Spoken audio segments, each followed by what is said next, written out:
Hey lovies, welcome to another episode of Witchy Wednesday. So in today's video, we are going to do another awesome monthly magic, and woo, May is wild.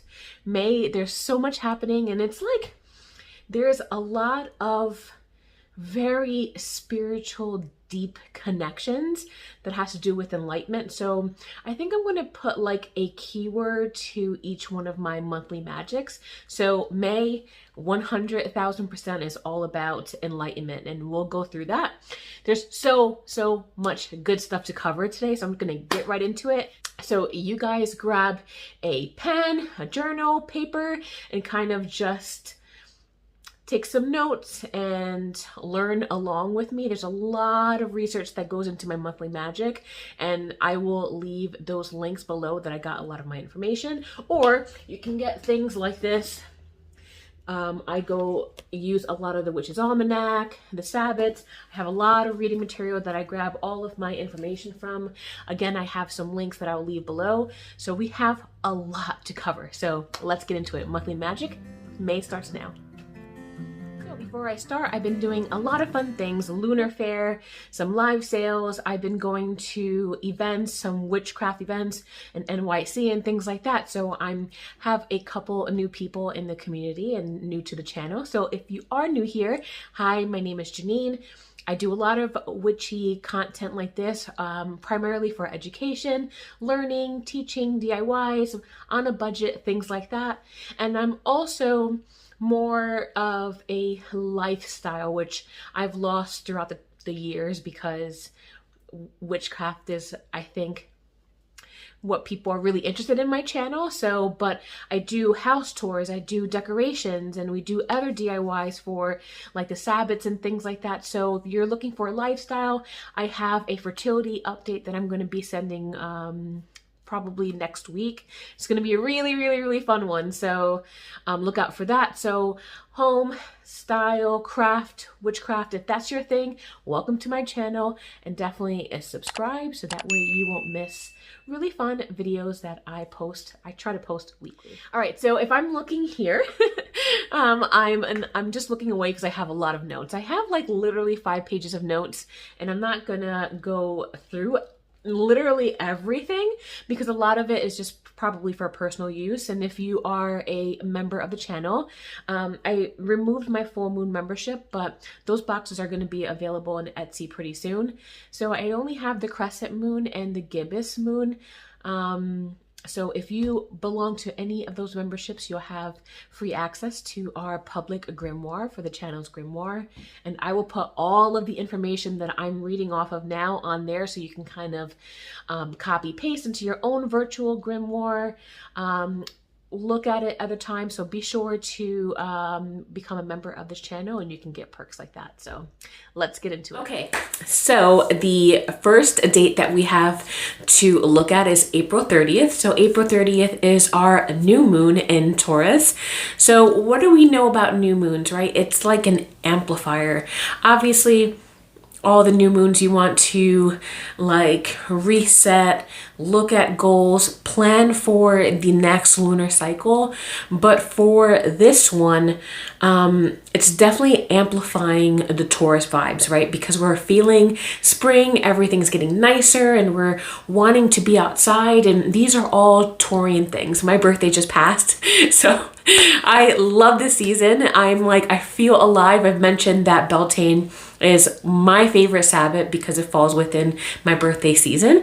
But being a Taurian is like, you know, being connected with Earth, is a fixed Earth sign. So when you have the new moon in Taurus, it's amplifying that feeling of wanting to be outside, wanting to connect with nature, wanting to organize. A Taurian is like the best. We are just organizers. Like, I have everything labeled. You guys, if I can label my shampoo and conditioner, like I would. I love my freaking labeler. So getting organized, rearranging. I just rearranged my craft room too because I'm doing really well in my shops and lunar fair, so I need more stock and more things to create, as well as my as my altar, which is going to go in here. It's going to be replacing that bookshelf.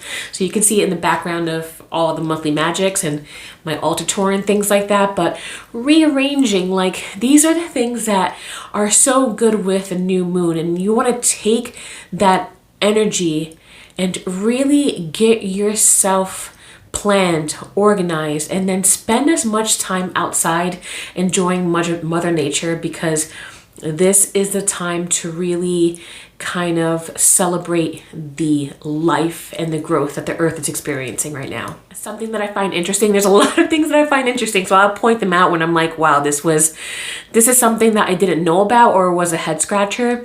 But I love that, you know, Taurians are ruled by Venus. So especially with May Day coming the day after our new moon, it's like passions are alive and, you know, love is in the air, and it's such a fluttery and nice feeling. So on the 30th, or like the 30th to the 1st, you definitely want to have date night. You want to maybe have some really nice Netflix and chill and be a little romantic, because you're having that beautiful Taurian lovely energy in juxtaposition between the new moon and May Day, which is just beautiful. Like, those two together, conjoined together, is such a beautiful, lovely self-love, passion, loving yourself vibe. Like, right now is such a good time to be in your beautiful feelings. So I love how we can incorporate higher passions, gratitude for your partner, especially the May Day. That's the day right after, like I mentioned. So any planetary positions. So I have here that the moon is sextile Mars, which is so nice, because there's a sextile means that there's a smooth connection between the moon and Mars. So when we have a really nice direct link between the two planets, moon and Mars, we have a really awesome, passionate, you know, aspirations and creativity from the Taurian vibe. But then with Mars, you get that energy, again, like coupled with the new moon, and assertiveness. So what does that mean? Like, that means that you can share your feelings with assertiveness and share them with your friends, like, albeit if it's good or bad. So if you've been having some issues with friends, like, now is a time, the new moon's a perfect time to sit them down and share your feelings and communicate with assertiveness, but have the confidence of Mars behind your back. So if there's things that you want to share with your loved ones that are good, that are bad, things that you have to work on in your relationship and your friendships, right now during the new moon, especially when it's sextiling Mars, is a perfect time to do that with the utmost confidence. So a couple new things that I'm going to be adding to monthly magic is moon like activities. So I'm going to be referencing in here the almanac. So the almanac has a really cool section about moon gardening and things like that, moon bathing, what the full moon, quarter moon, like what they kind of all mean, and you can do different things during them. So the moon gardening during our waxing, so this is after the new moon, it's a good time to plant, transplant, or kind of bud your plant. But during the new moon, as a Taurus, you want to prune, so that way it works with the roots, because Taurus loves like the root chakra, and that would promote growth. Or if you are doing any gardening, it's a really good idea to plant flowers or herbs or things like that that are already planted above ground. So like seeds, you would have kind of a little bit done that right before, like after Ostara, and now you're kind of wanting to plant, like I've planted things that are already semi-mature that are above the ground. So that's your moon gardening. Moon bathing during new moons, powerful cleansing is at its peak, because the body working with the moon has the power to internally and externally cleanse itself. So you can lay on a blanket as if you would if you were sunbathing, and you would just get that moon energy. If it's too cold, you can also sit by a windowsill and kind of get that moonlight. But the new moon is really good for cleansing, and I think everyone talks about the full moon as cleansing, but when it comes to the body at the new moon is very receptive to getting cleansing vibes. And then I'll end here for the 30th. I have the Lunar Fair coming once again. So the Lunar Fair, we do them every new and full moon. I'm a vendor there. So if you are in a tri-state area, I'll leave tickets below as to how you can join the Lunar Fair. And it's so, so nice. Like, I really had all intentions to vlog my first one in the last full moon, but we had a wind squall, and I'm telling you, you guys, like, it took us like a good hour just to set up the tent. So yeah, I had all intentions on doing a vlog because I know a lot of you either want to vend there and they want to see the vibe, or they want to see what it's all about. I know it's gaining a lot of traction, especially on TikTok. So this Sunday for the 30th, we're going to head there really, really early setup, and then I can kind of walk around, meet some people. I'll do some interviews with other vendors. I think they'll love that. So just sharing in the community. So definitely look out for that. I'm going to save some time to vlog for you guys because I know that's something you wanted to see. So now we're going to get into waxing, the waxing stages. So the first is Beltane, and Beltane, I mentioned before, is like one of my favorite Sabbats. In fact, it was the first Sabbat that I met my coven with, and I think I've said this before. It's just like between like the maypole and all the kids and like the families, and there was so much food and there was a lot of people, and there was just such an awesome vibe. There was like fire pits, people were like jumping over the fire pits. It was like such a nice vibe, and I knew instantly that this was my second family. Like, this is where I wanted to be, and since then it's just been an amazing journey with my coven. So Beltane is all about growth, love, and the conception. And it's more than like the conception of like another human body. It's like the conception of ideas and getting them into your mind and working on them and bringing them to fruition. It's such a nice way of celebrating the god and the goddess and the green man coming together and just celebrating all that life has to offer.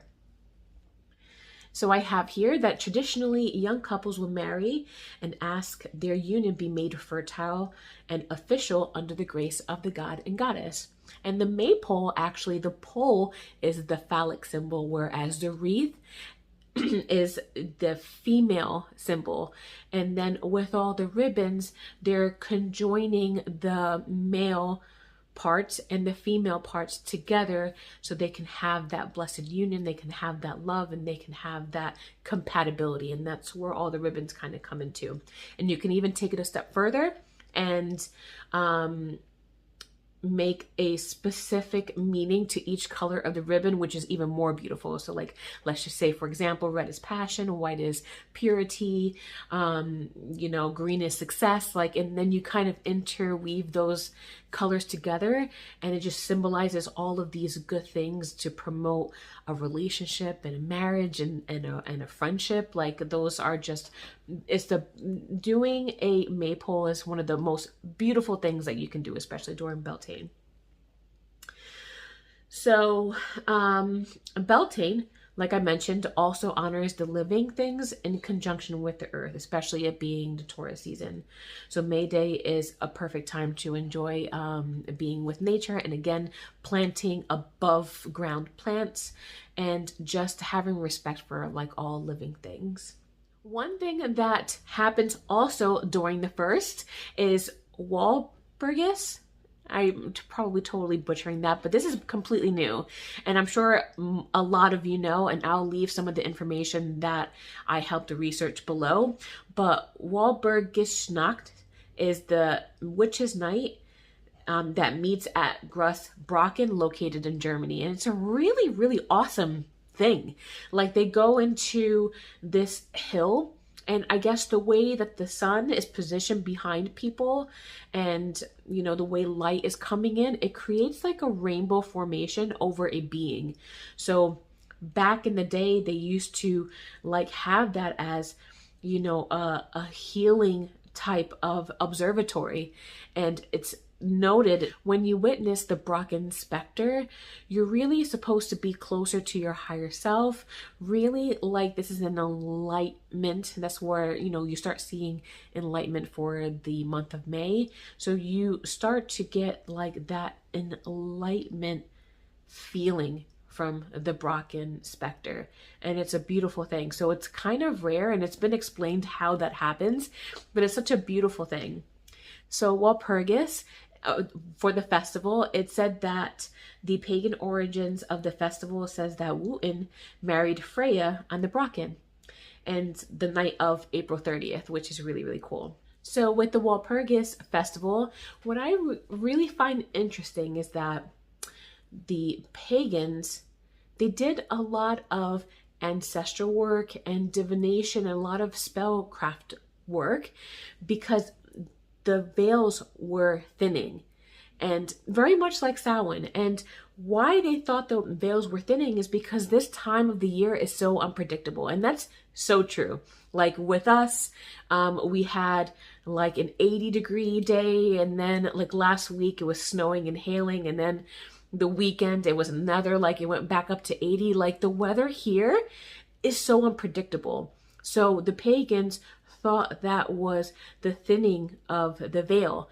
And then during going into May and it being nicer, they were so excited and they were doing a lot of the spell work that they kind of took their energies away from like the mundane life and put it through their practice, especially because of the thinning of the veil. So it's like I really felt that, because during this time, like I feel so connected that like I just want to do, like I just want to spend time out, I just want to garden. I get like an extra boost to do spell work, to do ritual, and I think it's because of that thinning of the veil. And also, the last thing about Walpurgis is that they also light bonfires, but to represent it in a different way, because Germanic Catholics used to celebrate Saint Walpurga by lighting bonfires, and they thought that it would protect them between pests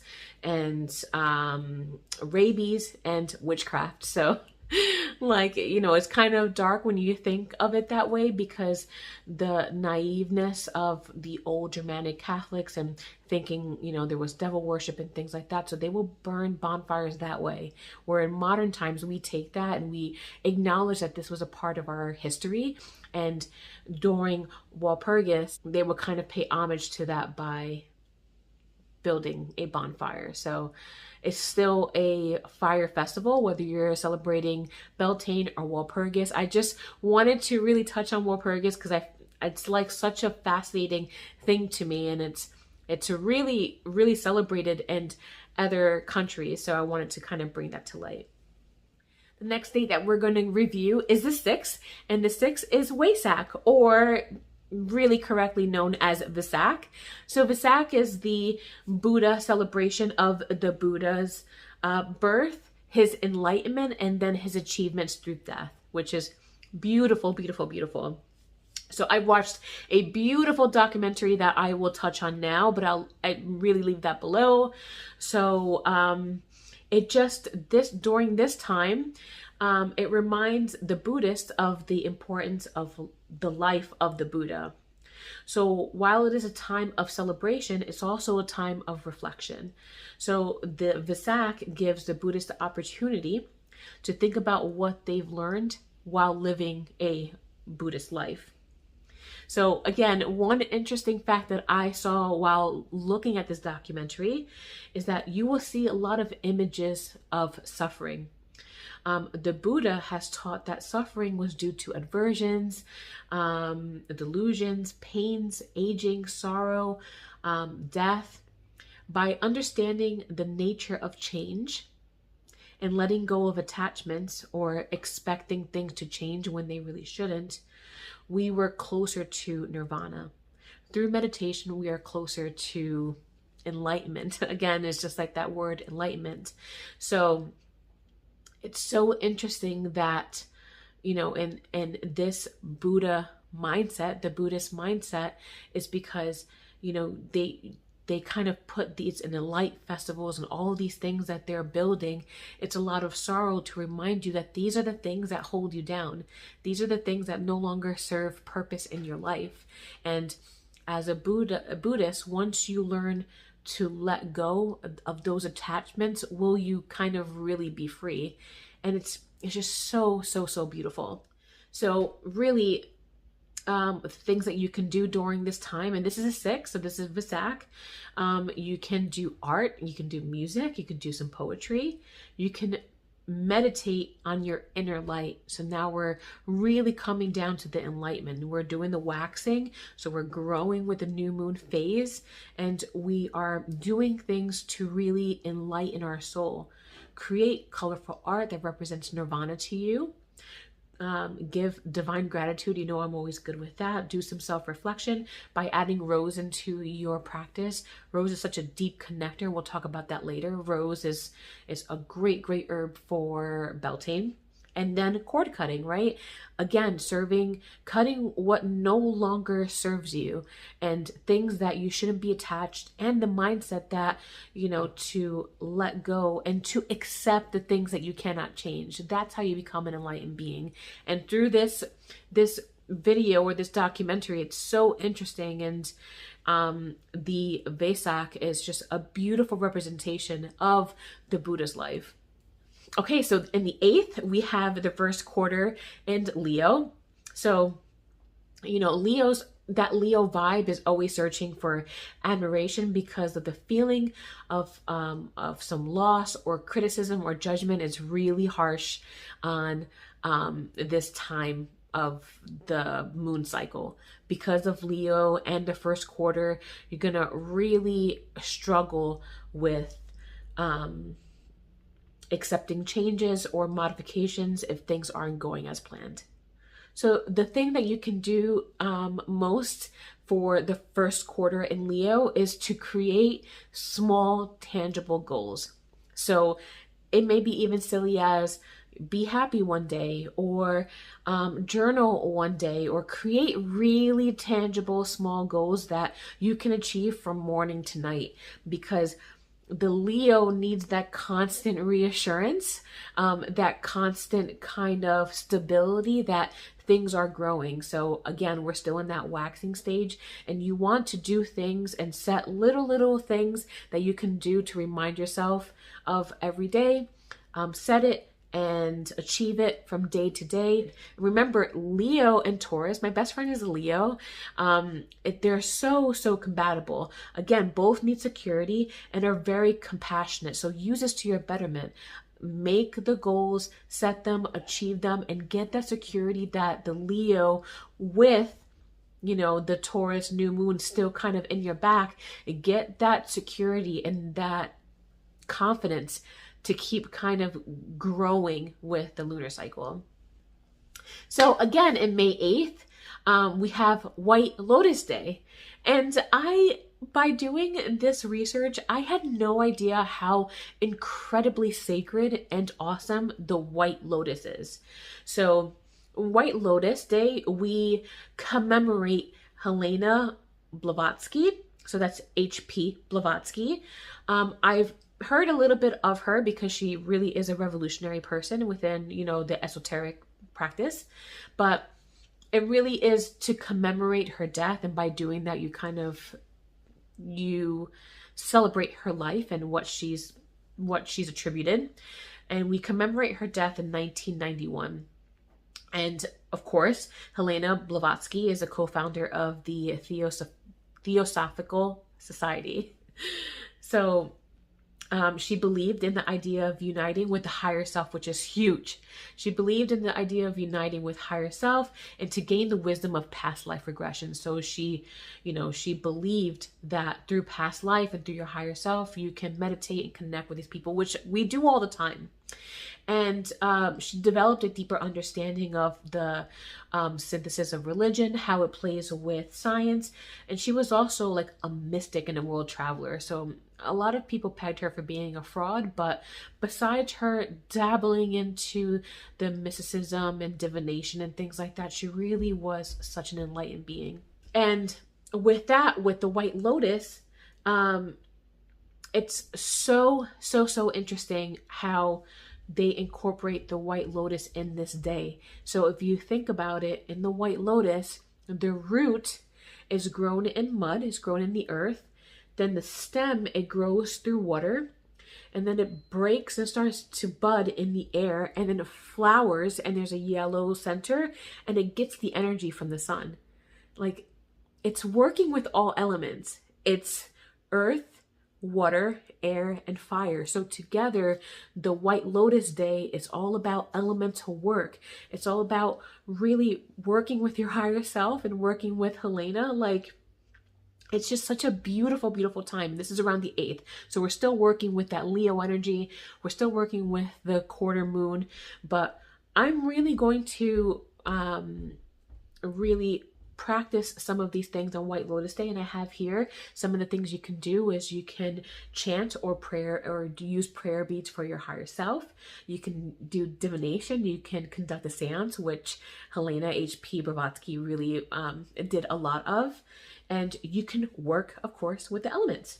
And you can journal what that means to you. Spend some time in other elements. I do have elemental stones, and I'll leave that here. So I'll leave a link where you can purchase that in my shop.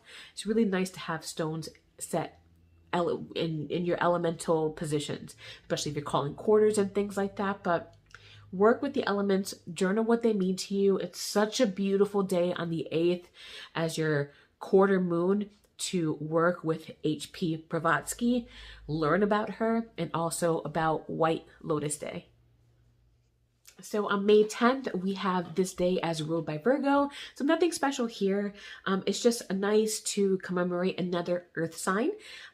So we can plant and perform self-love, healing rituals, and things like that, because Virgo, just like the Taurian, is ruled by Venus. So you want to do more self-love and things like that. Just spend a day with yourself and, you know, kind of treat yourself to a few things that you like, and it's a really good time to do that on the 10th. The 13th, I think we are going to do Jacy's Apothecary YouTube sale, because every time I kind of mention I'm going to go live on Instagram, you guys say that I don't have Instagram or you miss it or things like that. So I think it's fun that I do my first live on YouTube, and I will be showing my products, and you can purchase them right then and there. You can see what they represent. I'll talk a lot about them. I'll try to see, maybe I'll break it up in a couple live sales, but YouTube live sales is really, really fun. So the 13th, mark your calendars. If you have been perusing my shop and you want to know a little bit more about my products, so what they mean, where I get them from, how they're made, and how you can work with them, we'll dive into all of that on the 13th. So it'll be a really cool special edition of Jacy's Apothecary live sale. And you can see all of my products live time. So watch out for that. And then the 16th, of course, we have the full flower moon. So the full moon is in the cardinal sign Libra, also ruled by Venus. Huge role in relationships, optimal time for making new connections and new collaborations with friends. So whether that's YouTube collaborations, business collaborations, friends, going out, making plans, like perfect for that. The flower moon represents full fertility of the moon, and the flowers, of course, that are showing around this time. And it's really true, especially for wildflowers or flowering seeds. So like, I always think that when I start seeing dandelions around, it's a really good time to plant. So that's kind of like my cue. So that's always great with the flower moon. It's really nice to have like those earthly reminders through flowers to know when to plant and to fertilize and things like that. So the moon gardening for full moon is powerful healing. So during the full moon, the healing potential and the healing absorption is at its peak, which is nice. Whereas the new moon, the cleansing was at its peak. So here is just telling you a little bit of a difference. And then moon bathing is best, obviously, to moon bathe, to perform drawing down the moon. It's good to cleanse your crystals, and it's good to prepare moon water if that's what you like to do for your rituals as a water element on your altar and things like that. So And then of course I have another lunar fair. I have another lunar fair at the full moon. It's going to be really, really cool. So by then I already have my vlog out so you guys can see. So again, I'll leave tickets below. So if you're in the tri-state area or the surrounding areas, like if you're in Pennsylvania, New Jersey, New York, Connecticut, all of those fun things, definitely come stop on by. There's a lot of amazing vendors there. And then we're getting to the waning part of our video. So the 19th, ruled by the Cap, another earth sign. So the Capricorn is so good. And the Capricorn is also my mom. So I know how my mom is, and it's so true, is to have a like very highly developed moral compass. You like regulations, you enjoy rules, you enjoy kind of structure.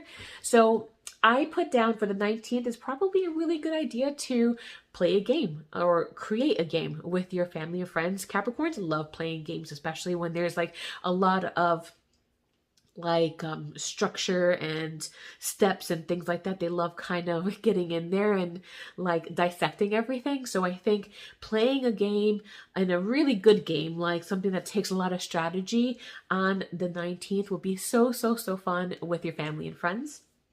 27th is a day ruled by Taurus, an earth sign like I am. So it's good to go and carry lavender on that day. And Taurus, again, being ruled by Venus, it's really all about the care of yourself. So get like maybe a pedicure done, get like a facial, go do a spa retreat, a spa run, and you will feel so much better, especially when the day is ruled by Taurus. On the 29th of May, we have the Oak Apple Day. Not something that I see a lot, but I mean, people do celebrate this. It was an English public holiday where they observed annually on the 29th to commemorate the restoration of the English monarchy. So here they will wear, it's like a festival where you will wear a lot of oak leaves and make things with apples. It's really fun. So if you wanted to look into that and see if that's something that would interest you, that happens on the 29th, the Oak Apple Day. And also on the 29th, I will be doing a live healing meditation over at Colleen, the Cool Crones channel. I'll leave that below. We've been having a lot of fun. We do a lot of astral gab like this, and we do a really nice healing meditation live. So I know a lot of you have already come and joined in and commented and kind of gotten engaged and involved, and it's really, really cool. So the 29th, I will have my monthly live meditation on the Cool Crones channel. Okay, so then we can get into more fun stuff. So the goddess, I usually always work with Goddess Rhiannon, my matron goddess, during this time of the year, but let's just choose a different one. So I know that Goddess Diana is a goddess that we work with a lot here. So Diana is one of the oldest pagan goddesses and really more complex, and it comes in many interesting forms. So she's a daughter of Zeus and Lotus, and twin sister of Apollo, which doesn't really wrong, but, and she's the queen of the mountains, forest, goddess of hunting, and protector of young children and animals, which is perfect as a wrap up for the month of May. Where like we're still kind of in the Taurus season, we're still earthly beings, we're still wanting to invest in being outside with Mother Nature. And she's also a protector of animals, and you know, she aids in childbirth, and she assists with help of both sexes, which is perfect for that Beltane vibe if you're still running off of that. She instills tradition and morals, and it's really good to kind of give her some offerings that might be milk, honey. And one of the interesting things about Diana is that she fell in love with Orion, and her brother Apollo was so jealous. So they had kind of like an archery war. I love these goddess stories. Like, forgive me if I go on a tangent, but Apollo was like, okay, we are like miles away, and she was such a good archer, and so was he. So he would say, okay, you see that speck over there? Like, I challenge you that you can't hit that. So she's like, okay. I'm like, she takes her bow and she just shoots it, and she actually hits the target, but the target wasn't like anything. It wasn't the tree. It wasn't anything else. It was actually Orion. And that was really, really like just awful for her. Like, she mourned Orion and his dog, Sirius, and it was just a sad time. And even though it was a sad time, it was really it's really nice to stargaze and look for the constellation of Orion, because that's one of the things that happened, is that he was part of the stars, so that way she can kind of gaze and remember him and Sirius.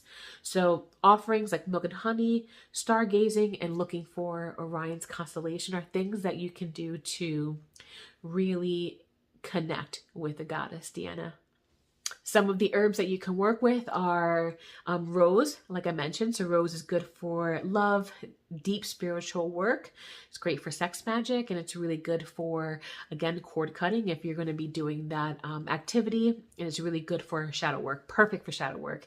Rose is such a awesome herb that while working with it more and more last year, it just became less of your grandma's scent and more like very deep rooted herbs to work with. So I just love it more and more. I can't get enough of it. We have mint, so the feeling of warmth, sexuality that mint gives us. And then we have lavender, which of course is for devotion and that comfortability that we're always looking for, right? Like lavender is rest, relaxation, comfortability. So it's nice to be cozy and passionate during this like lovely month of May. Crystals are rose quartz, of course, love and affection, or smoky quartz. A little bit boring this Sabbath, but I mean, it fits. The rose quartz is all about love, adoration, and compassion, and the smoky quartz is all about grounding, which we all know and love for the Taurian season, being earthly. If you need to ground yourself and things like that, or bring in and trap negative energy and push out positive energy, smoky quartz, my favorite stone, is the way to go. And then lastly, what can we do as activities during the month of May? So we can create a flower crown, right? So we can create a crown to represent the flower moon. We can create the flower crown made out of white lotuses and wear it during that day. Beautiful, beautiful. And really kind of get that vibe of working with the elements. We can create bonfires and fire pits and jump over them for good luck and fertility. We can do hand fasting. A lot of people do marriages, hand fasting, and hand fasting even for friendships. Like, hand fasting always doesn't need to be a husband and wife. You can hand fast with your girlfriend, with your best friend, from males to males, females to females. Like, you can celebrate and commemorate a lifelong friendship through hand fasting. How beautiful is that? Again, you can continue to plant seeds. You can work with the Fae. And my favorite thing is to clean up. Clean up your yard, clean up with your house, spring cleaning, get your community involved. If you want to get a little group to do community cleaning, that is the best thing, and what Taurians love to see during the month of May. And that is it, you guys. So I hope that you loved this month's monthly magic. Remember, I'll leave my research credit below so you can check out where I get my information from. You could check out some of the people that I mentioned in their video. It's so good. I'm just kind of skimming the surface so I can keep the video short, but really awesome. If you guys have any questions, leave them below. Definitely remember to subscribe. Thank you guys again if you're new here, and I'll see you in the next one.